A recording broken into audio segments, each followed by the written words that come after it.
Hoy el Congreso despachará el proyecto de ley de presupuesto 2023 con una importante rebaja de recursos en la Secretaría General de Gobierno y con nuevos acuerdos logrados en la comisión mixta.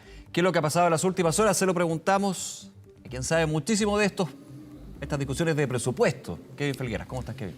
¿Cómo estás, Nicolás? Muy buenos días. El noveno presupuesto, al menos de manera personal, pero uno de los que ha sido quizás más especial, porque es el primero de esta administración del presidente Gabriel Boric y donde se marcó un punto bien importante ayer en la comisión mixta, donde estuvo hasta cerca de las 2 de la mañana nuestro compañero Poirot Escobedo junto a Iván Guerrero, atentos a estas negociaciones que terminaron, podríamos decir, con algunos triunfadores y otros un poco más descontentos. Hablamos de la Secretaría General de Gobierno, a la cual cartera que maneja Camila Vallejo y a la cual le restaron cerca de 1.600 millones de pesos en su presupuesto para todo el próximo año. Todos estos recursos fueron redistribuidos en los otros puntos de este acuerdo que contempló 5 puntos, a pesar de que a la comisión mixta solo llegaban 2 aspectos. Finalmente hubo una negociación que llegó hasta la madrugada para finalmente llegar a este informe de la comisión mixta. ¿Qué es lo que debe pasar ahora sobre la ley de presupuesto? Este acuerdo votado ayer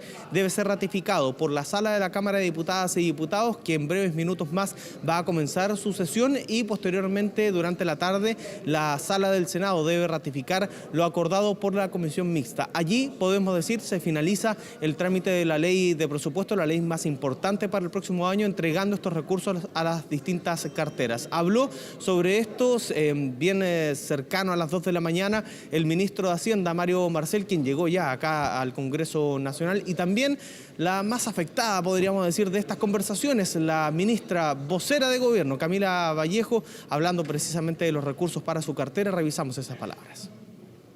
Se han resuelto los 3 puntos de discrepancia que había entre la Cámara de Diputados y el Senado, y también se han agregado por acuerdo unánime de los integrantes de la comisión algunos temas adicionales que nos permiten asegurar que tenemos un presupuesto que ha logrado culminar o está culminando con éxito la discusión legislativa y que permitirá entonces que contemos con un presupuesto para el 2023 que responde por un lado a las prioridades de gobierno y por otro lado también a los distintos acuerdos que han surgido en la discusión presupuestaria.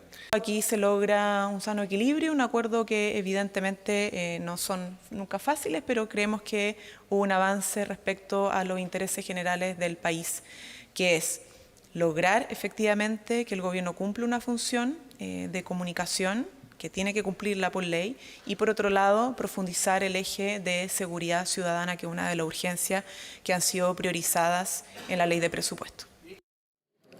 Lo decíamos, son 5 los puntos en este protocolo de acuerdo que se alcanzó en esta comisión mixta, que integraban 5 diputadas y diputados y 5 senadores y senadoras, donde estuvo presente la titular de la CGGOV, Camila Vallejo, también la titular de la SECPRES, Analía Uriarte, y por cierto, las autoridades de esas carteras, además de el jefe de la billetera fiscal, Mario Marcel, y la directora de presupuesto. El segundo punto dice relación con los recursos para la Secretaría General de Gobierno, donde se van a reducir en 1.600 millones de pesos y se va a mantener la regla general en materia de publicidad de las encuestas. ¿Cuál es ese punto? Se había aprobado en el Senado y en la Cámara que el gobierno debiese publicar cada 15 días los resultados de las encuestas que solicitan como Secretaría de Comunicaciones o como CGGOV, algo que hacen todos los gobiernos, pero que mantienen en reserva, obviamente, porque van tomándole el pulso a la ciudadanía. Se había aprobado que esto tuviese publicidad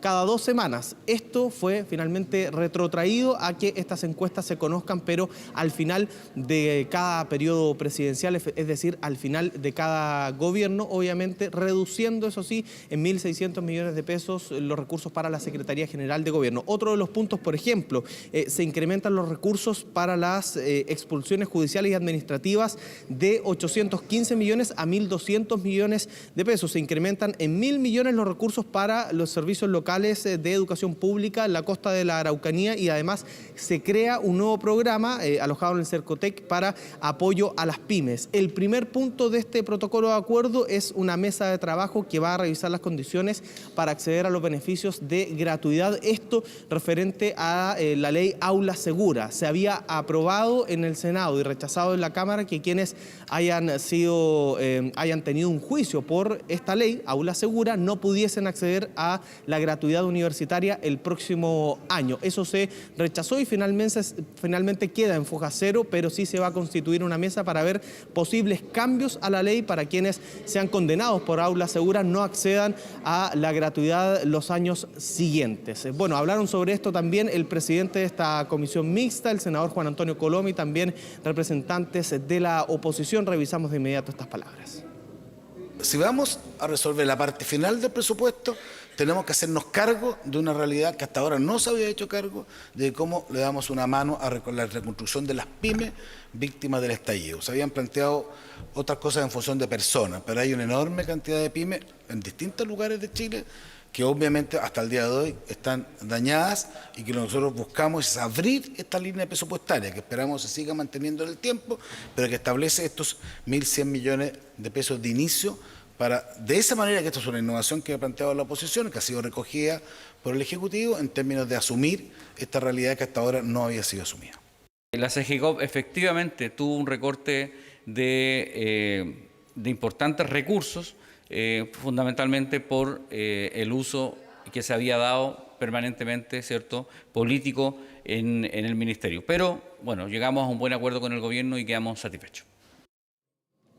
Bueno, todas las partes satisfechas, pero esto debe ser refrendado todavía por la Sala de la Cámara de Diputadas y Diputados y en la tarde por el Senado. Nico, hay muchas cosas en agenda hoy acá en el Congreso Nacional. Está, por ejemplo, la parte final de la exposición de José Morales, candidato a ser fiscal nacional, candidato del Ejecutivo, también propuesto en esta quina por la Corte Suprema. Hoy la Comisión de Constitución del Senado debe emitir un informe, ya sea aceptando este nombramiento o recomendando a la Sala del Senado rechazarlo. Esta votación se va a producir mañana, donde se requiere de 33 votos favorables de senadoras y senadores para ratificar el nombre de José Morales como el nuevo fiscal nacional. Además, durante esta jornada se vota en la sala de la Cámara la llamada Ley Nain 2, que aumenta las penas para quienes cometan delitos en contra de funcionarios policiales. Y durante la tarde, la Comisión de Constitución de la Cámara se va a ver la tabla de esta comisión. ¿Por qué es importante? Porque hay varios parlamentarios, dentro de ellos Pamela Giles, que están exigiendo que se ponga en tabla el llamado sexto retiro de fondos previsionales. Eso incluso podría llegar a costarle la censura a la presidenta de la Comisión de Constitución, Carol Cariola, como han dicho parlamentarios como Pamela Giles, que si es que no se coloca en tabla después de esto, definitivamente la van a censurar. El punto es que reglamentariamente no se puede discutir hasta abril del próximo año, entendiendo que hubo un rechazo en general en uno de los primeros trámites del llamado quinto retiro de fondos previsionales, así que ahí vamos a ver la pugna política que se va a producir durante esta jornada en esa comisión. Harta actividad hoy acá en el Congreso. Harta actividad, importante ese último punto, contándole a la gente, más allá de entrar al fondo no del proyecto, no se puede. No se puede. En abril solamente pasa el año tras lo que fue el anterior trámite legislativo de este sexto retiro. Entonces, finalmente lo que dice la diputada Giles, no se puede. Y lo que ha sostenido también la presidenta de la comisión, Carol Cariola, es efectivo. Y ahora hay un punto incluso que le da más argumento a Carol Cariola. Hubo un informe del secretario de la Comisión de Constitución donde deja establecido, no es que no se pueda discutir y se empiece a votar en abril, dice que no se puede dar la discusión sobre este proyecto en particular o alguno que tenga una idea matriz similar. Es decir, séptimo, octavo, noveno, pongan el número que quiera. Tal cual. Lo que sí, existen proyectos de autopréstamo. Hay algunos proyectos que establecen un autopréstamo con los fondos previsionales, pero sin devolución. En la práctica, un nuevo retiro de fondos previsionales y la diputada Carol Cariola ayer lo decía en este podio que el proyecto de reforma previsional del gobierno también establece un autopréstamo. Por lo tanto, se podría zanjar por allí esa discusión y no necesariamente volver a poner el tema en tabla de la Comisión de Constitución. Todo eso se va a ver desde las 3 de la tarde. Oye, y Nico, para agregarle pelo a la sopa, Diga. resuena harto acá en el Congreso Nacional la situación de las bencinas de los parlamentarios y también el proyecto de Gonzalo de la Carrera, ingresado ayer, que busca establecer una rebaja de 43% a la dieta parlamentaria. Hablamos siempre de recursos, hablamos del presupuesto, de la bencina de los parlamentarios y de las dietas parlamentarias, que vamos a ver si es que sigue generando controversia este proyecto. Bien, Kevin, volvemos contigo entonces en cualquier minuto. Muchísimas gracias, un abrazo, que estés bien. Un abrazo, chao, chao.